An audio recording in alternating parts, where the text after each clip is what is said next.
What's up, Pencil Patrol, and welcome to a rules video. Now, if you remember, I mentioned in a couple videos, not too long ago, that I was working on a little project for Pokemon, for a Pokemon like Nuzlocke variant of my own. Now, I said of my own because I thought and looked up a Dicelocke and found nothing. Now, I was probably putting in the wrong thing because several days after saying, this is my own thing, I tried looking it up again and found several people that were doing Dicelockes. However, none of them were doing a Dicelocke like this. Welcome to the Pokemon Dicelocke Ultra RNG Edition. Now, there's a few rules on screen already. In fact, this is pretty much all the rules on screen already. So, if you haven't already read through them, let me give you a rundown. Let me read through them with you and explain in detail all about them. This will be available for you to download in the description down below. So, if you want to do a Nuzlocke, a Dicelocke Ultra RNG Edition of your own, then go ahead, feel free. Nothing's stopping you. And there's a lot of choice actually in this. There's a lot of customization available for it. So let's get into the rules. So we've got the normal Nuzlocke rules. If a mon faints, it's considered dead and must be released or boxed for eternity, whatever. You're allowed one guaranteed catch attempt per area, as per normal. Static encounters are allowed as well. And you have to nickname every catch. Now, for the extra rules, your game must be fully randomized to catch-em-all mode, and you can catch one extra Pokemon per area by rolling a d20. CIRL stat 1. Now, we'll get to that in a second. So when it comes to picking your starter, at the beginning of the game, you have three options. So, you pick a dice that has a multiple of 3, meaning the d6. So you would roll the dice, and wow, I rolled a natural 6. Sweet. So I would take the right ball. If it was a 1 or 4, it would be left. If it was 2 or 5, it would be middle. And 3 or 6, it's the right. So I rolled a 6, I would take the right ball, no matter what is in it. No matter what is in it. However, and we'll get to that. Bear with me. So, another use for the D6 is switching in and out of Pokemon and important battles. So, prior to an important battle, roll a D6 for the lead. So, who are we going to be leading with? We're going to be leading with slot number 5. If the number you rolled is higher than the amount of mons you have in your team, then it's automatically the last slot in your team. So anything over, and it's the last slot in your team. So, for example, if we have 3 mons in the team, and we rolled the 5, we have to use the third mon, because it's the highest number of mons that we have. Is the highest number of places in the team that we have. Available to use. So, the same goes for switching in and out. When you switch out, which is your choice, you can choose whether to switch in or out. There's nothing saying you must switch in or you must switch out or whatever. You would roll a d6 again. So, you roll a d6. We have a mon in currently. You rolled a 5 again. You know what? We're gonna re-roll that just for the sake of. God damn it! I totally missed the mat. Where did the d6 fell on the floor? It was gonna go under my desk. Cool. We rolled a 1. It's in the corner. I don't know if you can see it there. Bear with me because this is a patchwork setup. When we actually come to do a Dicelocke for the channel properly, there'll be a different setup for the dice mat cam. It'll be lit up, you'll be able to see it properly, and it'll be nice and gorgeous and really, really nice. So, we rolled a 1. So what that means is that would be the very first slot in the party, which is the mon we already have out. So we get the choice to either re-roll or stay in. So if we choose to re-roll, we roll the 4. So we would switch out to the 4th slot in the party. Now, like again with the prior to important battle, roll d6 for lead. Coming back to that again, it's the same thing. Like, if we have only 3 mons on the team and we roll the 4, we have to switch out to the 3rd mon on the team because it's the highest amount of... Like, it's the highest placement in the team we have. So that is how that d6 works. There's not much to the d6, really. We're still kind of working things out. I might, like... There's a part of this that allows for customization, and you can add the d6 rule in if you want, like when we get to that. So I will get to those specific customization bits in a little bit. So that brings us to our 3 IRL stats. Now, if you remember, catch 1 extra Pokemon per area, roll d20, see IRL stat 1. And that's the first IRL stat we're going to talk about. So, the whole idea behind the IRL stats actually came from D&D, Dungeons & Dragons. And that's actually how the whole Dicelocke thing came about, for me anyway. I thought, hey, I like D&D, I like Pokemon, I like the whole dice rolling, the dice chooses what happens aspect of D&D, and thought, what if you put that in with Pokemon, like a Nuzlocke? And that is how this came around. That's why I wanted to do some IRL stats that kind of augment the dice to your favor and to limit you. So the first stat is allowance to catch. I know it's a terrible name, but it's a work in progress, okay? Feel free to suggest names for that stat in the comments below. So, for the allowance to catch, you roll a d20. Prior to the playthrough, you allocate 6 numbers that will allow an extra catch. So you could pick, I don't know, you could pick like number 1 would allow you to catch an extra mon.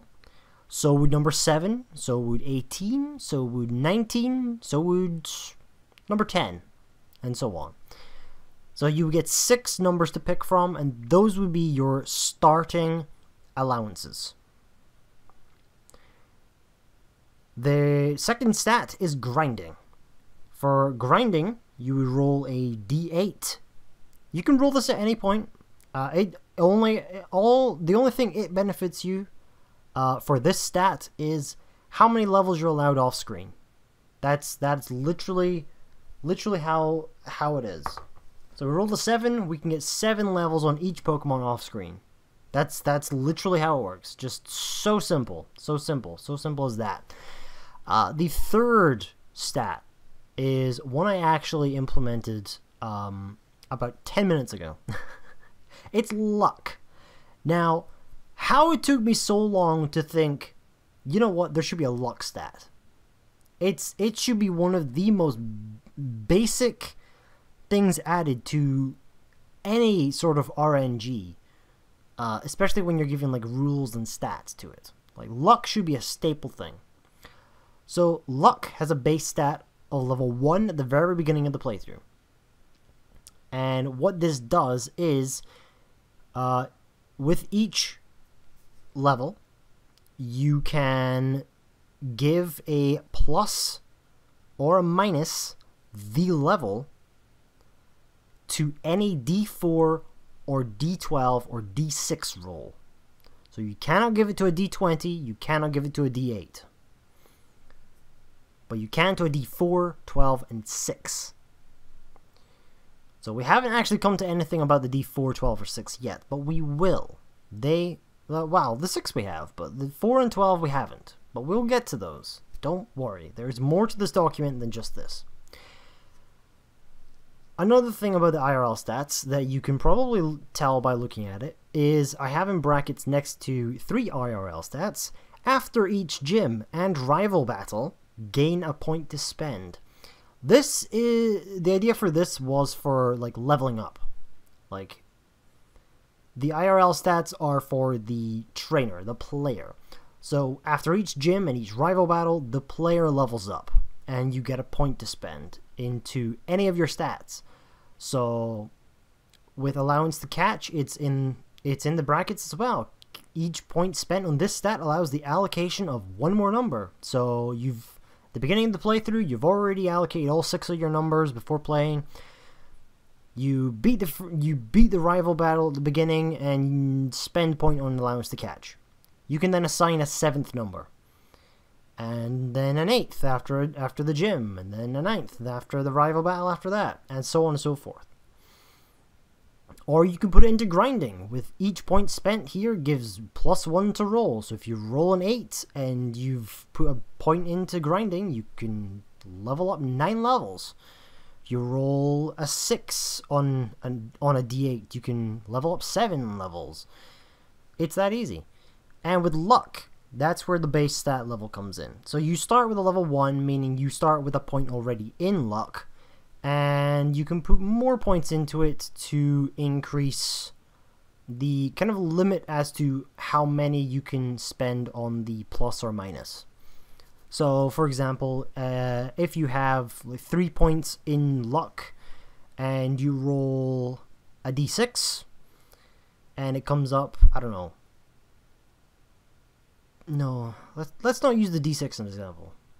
Let's use the d12. Yeah, let's use the d12. Okay, so you roll a d12 and it comes up, I don't know, 8. So you can choose to either increase the 8 by 1 point, 2 point, 3 point, 4 point. Any amount of points up to the stat level that your luck is at. Likewise, you can decrease it by that level as well. Or you could choose to decrease it by that level. So that is where luck comes. That is how luck works. That is how IRL stats work, and I think it's pretty nice. I think by looking at it, it seems fairly balanced, but I could be wrong. Like, it's still early days. We're still working out the kinks. And in fact, we're gonna be still working out the kinks when we're actually playing the Dicelocke. So, I mean, it's gonna be fun, but there's gonna be kinks being worked out. So that brings me on to the next section. I'm gonna leave it like this for now. So this brings us to here. So at any time up to twice per episode, so you get 2 rolls of the D4. 2 rolls of the D4 at any point in one episode. So each episode you get 2 rolls of it. The effects are interchangeable, and you must have 2 beneficial and 2 detrimental effects. So 2 effects that benefit you and 2 effects that hinder you. And you choose these before the playthrough, and they can't be allowed to a number next to an effect of the same category. So like where I've put, for example, you cannot do the whole D4 as benefit, yeah, hold on. You cannot do the D4 as benefit, detriment, detriment. Or, I don't know, detriment, benefit, detriment. You cannot have the benefits close to each other, and you cannot have the detriments close to each other. You must have a benefit, detriment, benefit, detriment, or vice versa, detriment, benefit, detriment, benefit. And the effects only last for the episode that they're rolled in. So, that is where it comes to the D4 suggestions. Now, these are just suggestions. These are not compulsory D4 effects. This is where the customization comes in. This is where you guys get to choose your D4 effects for your playthrough. This is totally up to you, not scripted, not written down, doesn't have to be these. So, for example, we've got, for a solo playthrough, we've got in between episodes, give yourself $500 for each fainted mon in the death box. Pretty simple, pretty handy. We've got D8 rolls get +1, D20 rolls get +1. Could be handy, could be detrimental, you never know. Depends on your numbering. Ooh, I'm not gonna scroll down yet. We're gonna cover like all the suggestions. Don't worry. So we've got detrimental effects as well. We've got toss a healing item from your bag. Roll a d12 for a mount. Likewise, we've got d8 rolls get -1 and d20 rolls get -1. Could be good. Could be bad. No idea. We've got no Pokemon centers, no healing items. Now remember, like I said, D4 effects only affect the episode they're rolled in. So if you roll for no Pokemon centers, it's only the episode that you roll that in that you can't use the centers at all. Which could be a hindrance, considering Fly requires you to actually go into the centers and use them. Thus comes the co-op suggestions. It's pretty much the same thing. D8 and D20 rolls get +1. In between episodes, both players give themselves $500 for each fainted mon in both players' death boxes. Detrimental, same again. D8, D20 rolls get -1. Both players toss a healing item from their bag. Roll D12 for a mount. With the co-op, though, your D4 effects affect all players. So both players are affected. But because there's 2 of you, you essentially get 4 rolls per episode. It's just 2 each. And then comes Versus.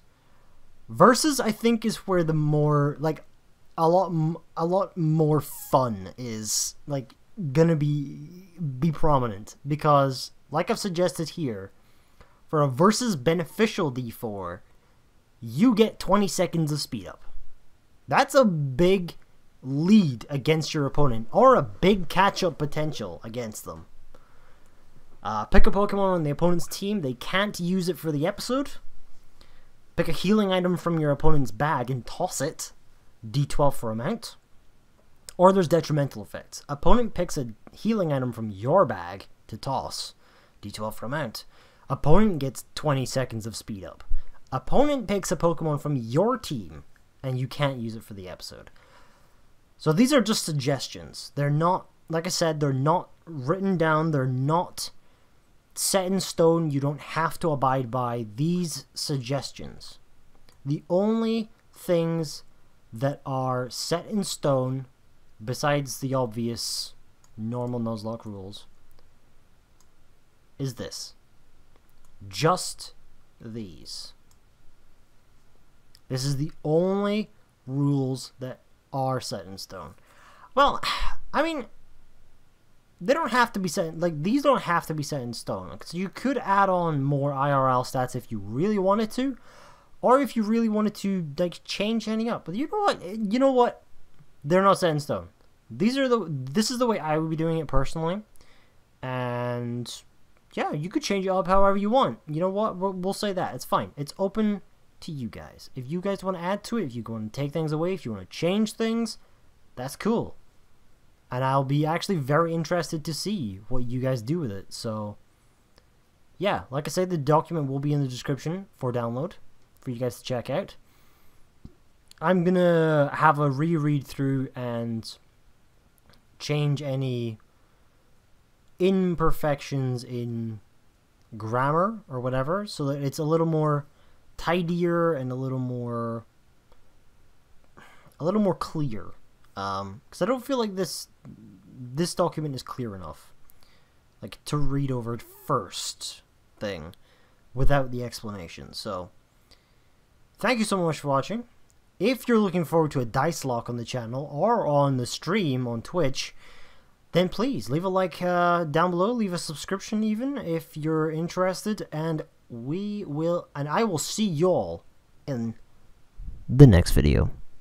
Catch you later, peeps.